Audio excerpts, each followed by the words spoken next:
Hello guys, good morning. So welcome back to my YouTube channel. This is Otoboy Zone. So ngayon guys, mayroon tayong gagawing Mitsubishi Montero. So lumang modelo to guys. So ang issue nito guys ay pahina na yung aircon nya. So kailangan ng cleaning. So malamig naman siya, ayan. Naka number 1 pa yan.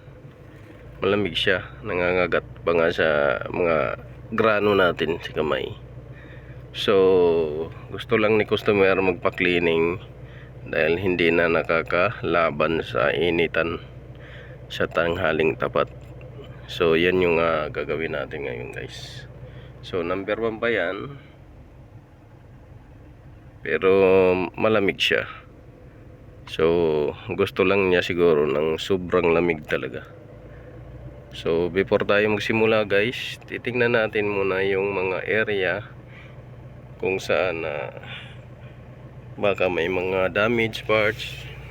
Tapos sa cluster titingnan din ninyo kung may mga check engine na lumalabas, hindi nagpa-function. So yung fuel niya nag-function naman, tsaka yung coolant niya nag-function, RPM, so nag-function din.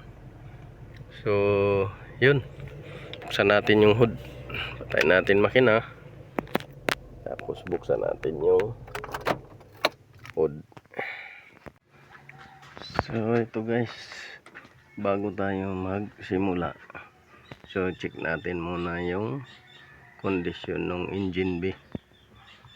So yan yung sa aircon side, check natin yan.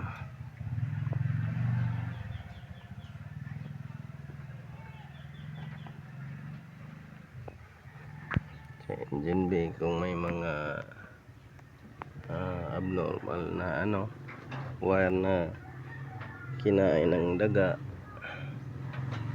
at kondisyon ng makina, may mga leaking, may mga something na karoon ng short circuit, mga hoses na nag-leak, mga bolt na hindi na higpitan. So yan, natin check.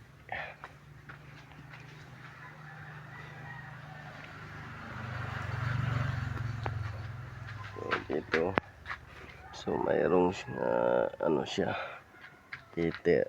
receiver dryer, tapos may blower din siya. Dito titingnan din natin dito, pati dito. Yan, kondisyon ng condenser.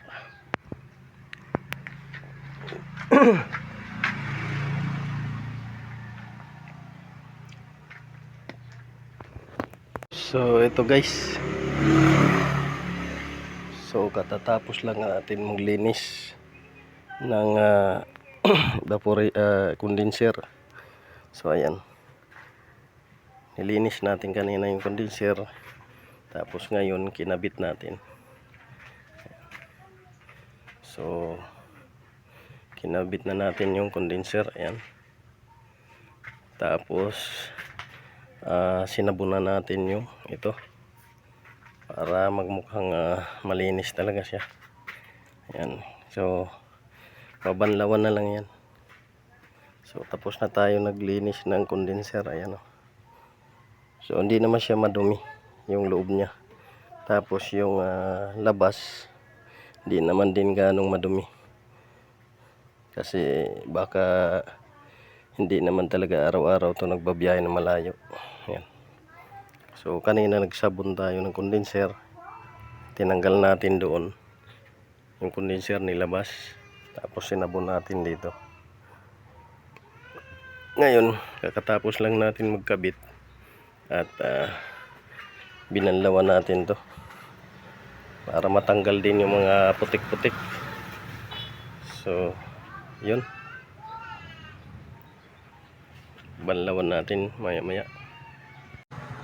So bago nyo pala guys makalimutan, kailangan i-check nyo yung pressure bago kayo magtanggal ng mga ano, tanggal ng mga evaporator, condenser, fittings, check nyo yung pressure kung tama yung pressure nya. So ito so far yung pressure nya tama naman, nasa 100 static pressure nya.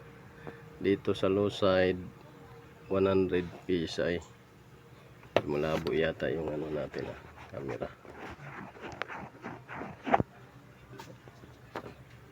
Sa low side 100 psi almost, sa high side 100 psi. So yung static pressure nya ay 100 psi. So bago nyo makalimutan yan, i-check nyo muna yan para malaman niyo kung may leaking yung system bago kayo maglinis. So chinik na natin yung pressure, static pressure 100 psi both sides, high and low. So yun, pagka ma-check ninyo saka na kayo mag-umpisa ng cleaning, flushing. So ito guys, ayan tinubuan na ng mga spider web. Sobrang dumi dito. So tatanggalin natin yung evaporator tapos yung blower, tapos yung filter nya. Sobrang dumi grabe yung filter nya, wala nang butas sobrang dumi yung filter nya, wala nang butas.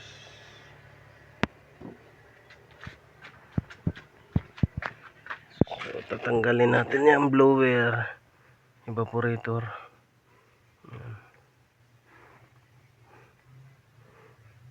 Sige guys,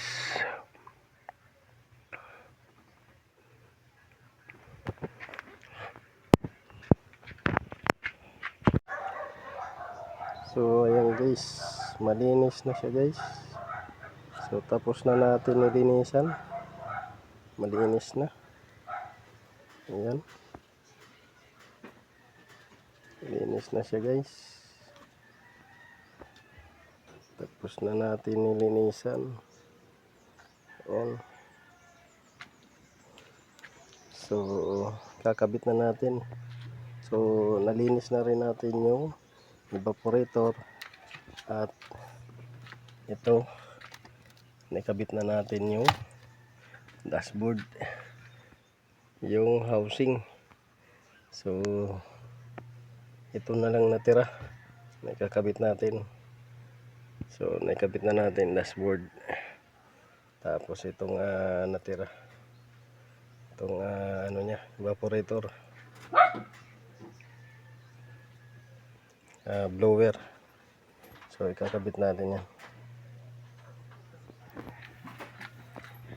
So ayan guys, tapos na tayo sa harap. Dito naman tayo sa likod. So yan, bunot na natin to, lilinisin natin yan, blower.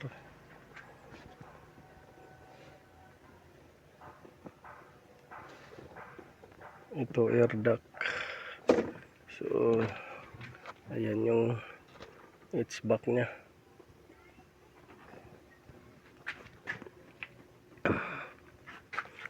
So tatanggalin natin yan para malinis natin.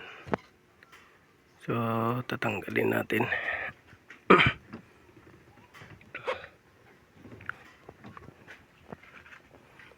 So ito yung H-back ng rear.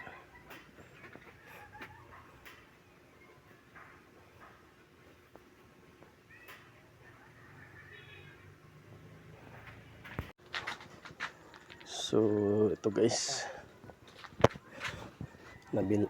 ibalik na natin. So nilinis na natin pati yung air duct,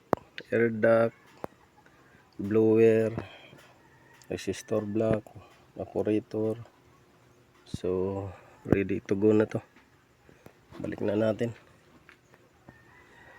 Ayan.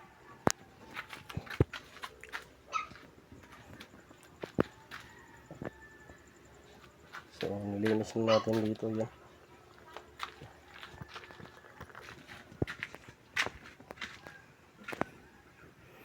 So, pati dito, ikabit na rin. Kabit yung ano.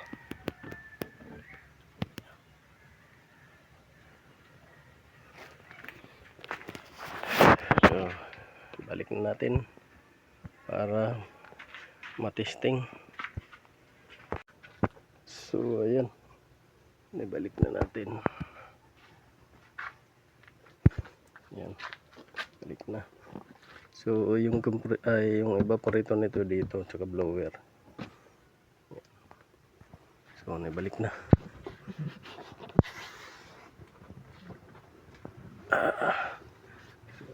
Check natin kung pantay. Okay. So, naibalik na natin.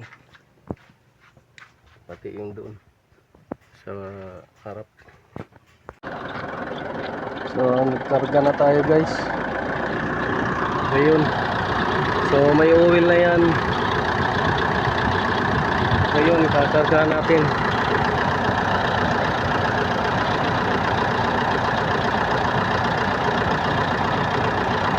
Check natin kung mag-automatic ba siya. Automatic siya pero iingay konti.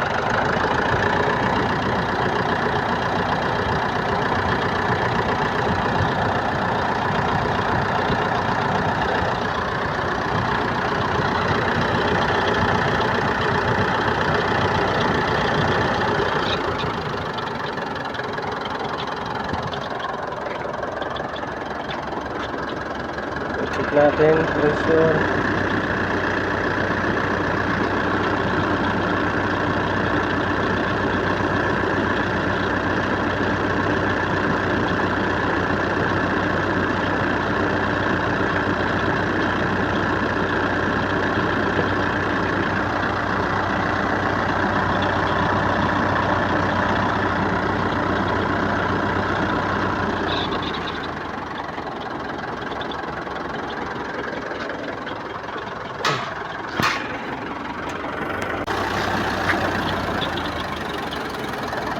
Check natin guys kung mag-automatic.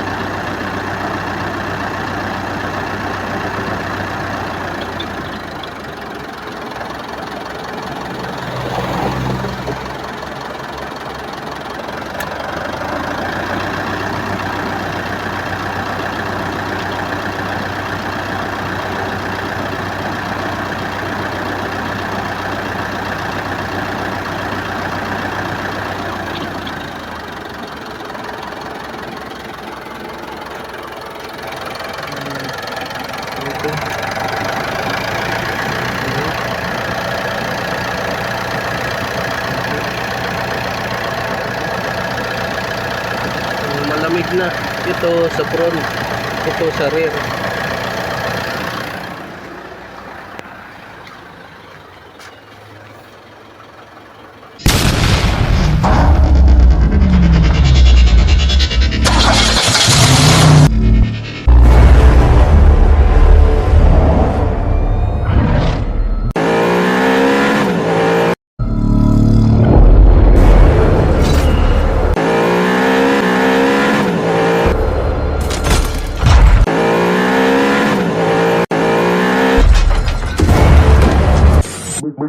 Make